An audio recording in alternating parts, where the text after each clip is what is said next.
I hope nasa mabuti kayong kalagayan for today na video natin mga kaibigan. So ngayon mga kaibigan, paalis na naman tayo. Ayan, dito na tayo naka-intro sa umahan namin mga kaibigan. Ayan, makikita nyo meron ng kangkong, water lily sa ating likod. Ayan, nakasakay na kami ng pambot kasi mga kaibigan, today na morning, aalis kami kasi punta kami sa Albayan ng Lapas mga kaibigan para makuha po yung padala ni ma'am kay Ate Aileen na pa-GCash niya na 5,000 pesos mga kaibigan para daw makatulong yun sa amin para sa ating umahan. So maraming salamat po sa inyo ma'am. Malaking tulong po yan sa amin lalong-lalo na ngayon na nagpaano talaga kami nagpatrabaho. Kaya marami na pong mapuntahan yung ano mo ma'am, yung maibili na po namin yun ng paulam. So yun yung role namin ngayon mga kaibigan, na pupunta kami doon para makabili ng ulam para ipakain natin sa ating mga trabahante. Maraming salamat ma'am kasi makapaulam na kami ng masarap dahil sa pabigay mo ma'am. Kaya na shout out din sa iyo Ate Doc from US. Ingat ka always ate sa work. Mag-ingat ka ate. Salamat sa mga bigay mo din. Malaking bigay mo sa amin. Nakabigay sa atin mga kaibigan ng in this month of April mga kaibigan, nakabigay siya sa amin ng 23 plus mga kaibigan. So grabe, yun yung binili namin, na grocery kami mga kaibigan. Hindi ko na napakita sa inyo mga kaibigan. And then yung po ni King, yung po ni Junjun, so dinala nga ni King dito yung po niya mga kaibigan na Infinix yung brand. And then nag-ano kami mga kaibigan, nagbili kami ng seeds ng sa mais natin ng 2 sako, nagkakahalaga siya ng 8,000. And then yung ibang na mga kaibigan, yung iba binili-bili namin sa pangangailangan namin sa bahay. And then pang snack ng panday, nakatulong din yung bigay mo ate sa papanday ko sa bahay kasi kahit papaano nakapabili ako ng snack and then paulam din ate. Kaya maraming salamat po sa lahat ng mga solid subscriber ko. So ngayon din mga kaibigan, ihati din namin si Soy Soy kasi sobrang iyak niya na dinala siya ni Ate Aileen dito sa Agusan Mars. First time mga kaibigan nagkahiwalay si Soy Soy at saka si Ate Arlene. And sobrang iyak din daw ni Ate Arlene mga kaibigan kasi hindi siya sanay na wala si Soy Soy doon. Walang magingay-ingay doon sa bahay, wala silang pinagsasabihan, wala silang pinagpagalitan mga kaibigan. Yun naman yung nakakasaya doon sa bahay, yung ingayan, yung kids mo na nagpaano mga kaibigan ba, yung bang nagpabadlong mga kaibigan, kay yun yung mamiss nila kay Soy Soy kasi sobrang badlungon kay Soy Soy mga kaibigan, di ba? So ayun, ihatid namin siya, kasama namin siya ngayon. And then sila Ate Arlene magmotor sila para sunduin sila dodong totot doon sa Lapas. Magkikita-kita kami mamaya mga kaibigan. And then nag-stop muna kami dito kasi nagtugway si Dodong Junjun ng kalabaw. Pinapakain muna niya before kami punta doon. Ay na si Dodong Junjun nakabalik na mga kaibigan. So alas 6 pa ngayon, aga kami umalis para hindi po mainit. So ayan na Soy Soy. Hi Soy! Yehey! Balik ka na doon bayugan Soy? Balik ka na kasi tiyo? Miss mo na sila Soy? Oh, miss na daw niya mga kaibigan. Sobrang iyak niya. Hi King! Si King. Langga na ni King. Hala, Soy! Anod, Soy! Ayan mga kaibigan, inano ni Dodong Junjun. Hala, makuan gali na Gay! Hapit maigo si daddy ka. Kuan kadaghang pagtrabaho. Ayan nalabay ni Dodong Junjun mga kaibigan. King, ilatay ka papa ni mo ng gao kay maigo si Soy Soy. Hatag ba? Ang Soy Soy nag-alala mga kaibigan sa container. Magbili kami ng tubig para sa inumin namin bukas. Patrabaho mga kaibigan. Gani ang gao. So ayan na, Madam Tots, nasuot na ni Dodong Junjun yung mga binili mo na t-shirt. Thank you. And kay Ma'am from Maleta, yung mga jogger. Ayan na yung container, kailangan pa ni Dodong linisan. Kasi dinala namin yan dito sa umahan mga kaibigan. Tawang-tawa si Soy Soy.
secret I can keep. I'm left. So yan mga kaibigan, welcome sa Palawan. So shout out ma'am, kinuha ko na po yung padala mo sa amin. So maraming salamat. Grocery. So yan mga kaibigan, habang hihintayin namin si Ate Arlene, hindi pa kami kasi nag-breakfast. Ano ba yan? Hindi pa kami nag-breakfast mga kaibigan, kaya kakain muna kami nila. Dudun Junjun, ayan. Grabe mga kaibigan, si Soy Soy parang si King lang mga kaibigan. Kung saan sila naglaro, iiwan yung slipper. Tapos pag uwi mga kaibigan, wala nang slipper si Soy Soy, kaya bumili na naman kami ng slipper niya. And then nagpabili ng laruan mga kaibigan. Grabe talaga yung dalawa. So ayan mga kaibigan, emergency na talaga pagbili ko ng yung pitsil at saka luwag, kasi wala talaga akong gamit dun sa bahay mga kaibigan, kasi magpatrabaho na tayo sa umahan. So ayan, bumili na ako sa pabigay ni ma'am. And then nandito na sila Ate Arlene mga kaibigan. Kita na sila ni Soy Soy. Super saya ni Soy Soy. Hi! Ayan, nakarating na sila. Ayan oh, hi Hak. Oh, Ginoo ko Lord, kung dili magpatrabaho hindi tayo bibili. Sa dangay pa. Oo, kay sige mig panghiram. Wow, ang daming bread ni Ate Arlene oh. Para mga kaibigan sa kopi sa magtanim ng mais, patrabahante. Oo. Kaluoy. So yan mga kaibigan, libre daw ni Hak, mag-snack daw kami. Yehe! Ayan. Ayan, ang hagad si Ate Arlene mga kaibigan na mag-snack daw kami doon sa panaderia. Oh! Tara! Yee! Snack ka, Soy! Ayan, sa mo pagtabok. Ayan, masarap yung dito mga kaibigan, yung bread dito oh. Sa Washington na bread na bakery. Oo, no. Dili magtabo kung naisakyanan, magtanaw ha. Tanaw kung naisakyanan, King. King. Oo, naisakyanan. Bye-bye. Mamili muna kami mga kaibigan ng ulam para bukas sa patanim. So bye-bye Hak. Thank you sa snack. And mga kaibigan, si Soy gusto sumama sa amin. Ayaw niya sa kanyang mama at papa.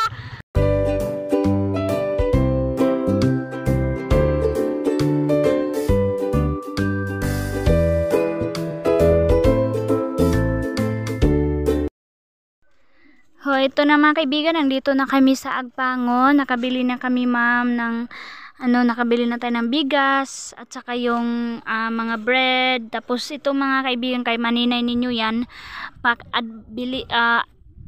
belated cake kay manong ko mga kaibigan, na si Manong Lolo, yung makikita nyo sa vlog ni Auntie Aileen. And then meron kaming bread, nagbili kami kasi itong binigay ni Auntie Arlene para lang yan sa morning mga kaibigan. And then yung binili namin para sa afternoon na snack nila. And then yung kal, ayan na yung mga kal natin. So nagpabili din si maninay niyo ng mangga kasi gusto din niya kumain ng mangga. And then meron din tayong manok na pang morning din.